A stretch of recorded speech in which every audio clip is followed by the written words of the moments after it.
বাজার থেকে আরো জানাতে যুক্ত হচ্ছেন সহকর্মী নাজমুল হুদা। নাজমুল, শীতের সবজির দাম তো কমেছে, কিন্তু অন্যান্য নিত্যপণ্যের দাম কেন কমছে না, এই বিষয়ে ক্রেতা বিক্রেতারা কি বলছেন?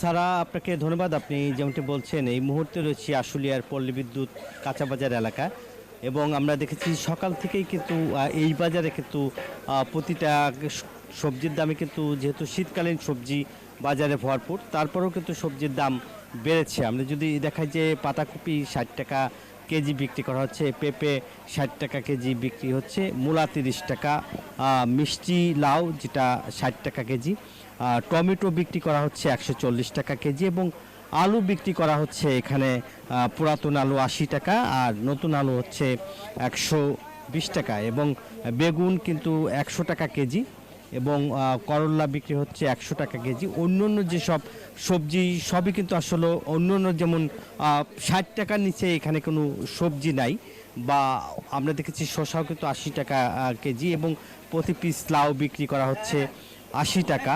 অন্য যেসব সবজি শাক সবজি সেগুলো কিন্তু কিছুটা কম, এবং পালং শাক, লাল শাক, ধনে পাতা, অন্য যেসব এবং পেঁয়াজ ফুল, পেঁয়াজের কেজি কিন্তু পুরাতনটা 110 টাকা, এবং এলসি পেঁয়াজ কিন্তু বিক্রি করা হচ্ছে এখানে 100 টাকা কেজি। এবং এখন কিন্তু আমরা দেখেছি যে অন্য যেমন নিত্য প্রয়োজনীয় যে জিনিসপত্র, আদা রসুন সবই কিন্তু আসলে দাম বেশি।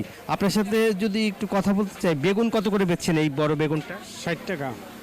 আর এই শসা? শসা 70 টাকা, 80 টাকা এরকম বিক্রি করি। ধন্যবাদ আপনাকে।